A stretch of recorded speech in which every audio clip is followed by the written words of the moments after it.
there are lots of different types of work or ways that it can be done, and lots of different formulas for that. So let's look at how we can actually get the work formulas. So one type of work is moving a mass through a distance.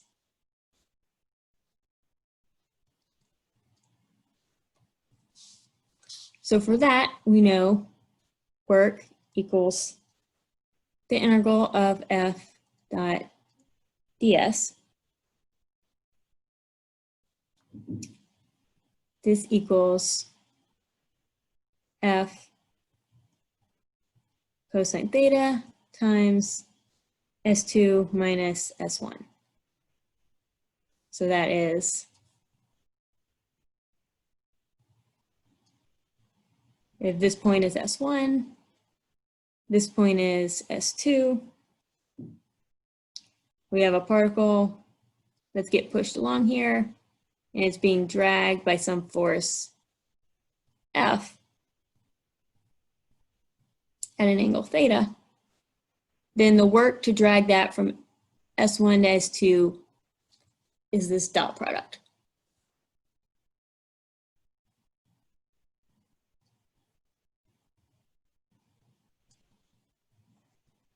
Also, work can be done by gravity.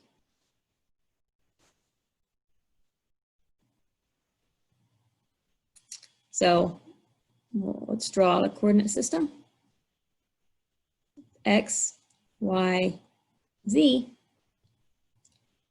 And we'll say that particle starts here and it goes up like that. Well, here's the particle. The weight of the particle is mg. So for gravity, we know that work equals the integral from, we'll say that it started here and it ended here. So say this, that vector is R2. This vector is R1. Work is the integral from R1 to R2 of F dot dr. Well, this equals integral of mg, which is the force, dotted with, well, let's say mg is in the k hat direction. So that will be dotted with dx in the I hat, plus dy in the j hat, plus dz in the k hat. So total distance that it moved, dotted with force. Well, the force only acts in the z direction. So that means that the z directions are the only part that matter here. So we'll have an integral of mg dz from z1 to z2. This equals mg z2 minus z1, which looks a lot like that formula that we saw earlier, mgh. So the work done by gravity is the same as the gravitational potential energy stored when you move an object from state 1 to state 2.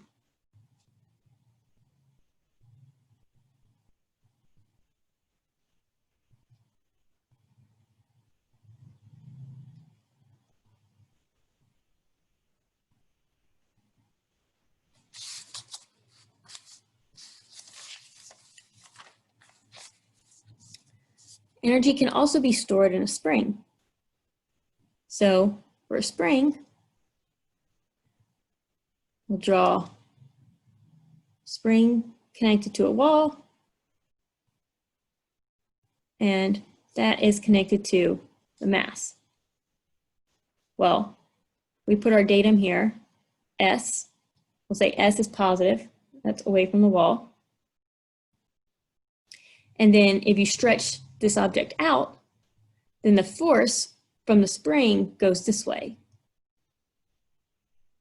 spring force is pulling backwards on the object. So here, the work from 1 to 2 is going to equal the integral from S1, which is starting position, to S2, which is final position, of spring force dotted with ds. So that is integral from S1 to S2 of negative k times s ds. Because the spring force is k times x, that's Hooke's law, and it's pulling backwards. So we do this integral, and this equals negative 1/2 k times s2 squared minus s1 squared.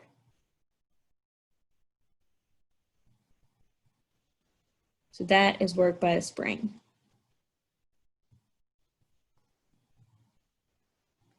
And this looks like the spring formula that we figured out, 1/2 k s squared for energy stored in a spring. Work is change in energy, so that's why you have the difference here.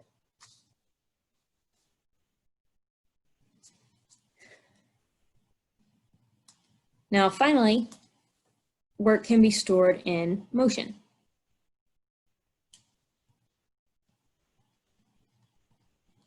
So in a moving object, let's say you've got path of an object here. So it's going from S1 to S2. We've got this object being moved. It's being moved by a force at some angle relative to the path.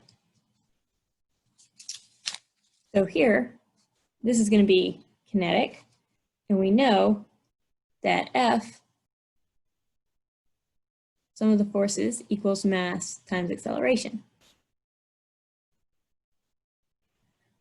So F cosine theta equals ma equals m times dv ds times v. So then if we rearrange this, then we know that mv dv equals f cosine theta ds. So we can integrate v1 to v2, s1 to s2. That also equals the work, because we know work is f dot ds.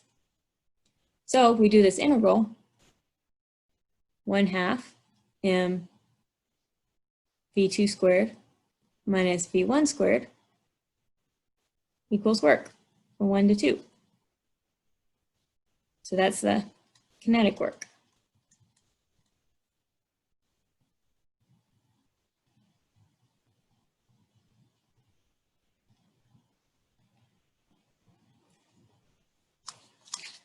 Then finally, there can be work done by friction.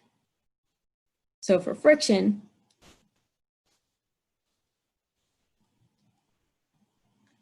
say you have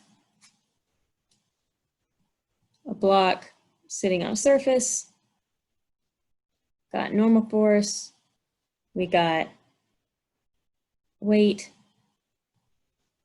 we've got friction force, and that is positive direction of motion. Alternatively, the block could be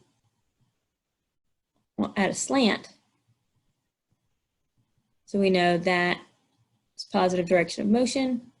We know we've got mg going down, normal force going up, friction force going against it, and work from 1 to 2 equals the integral of that friction force dotted with ds from S1 to S2, which equals negative mu mg cosine theta, because friction and the direction of motion are opposite.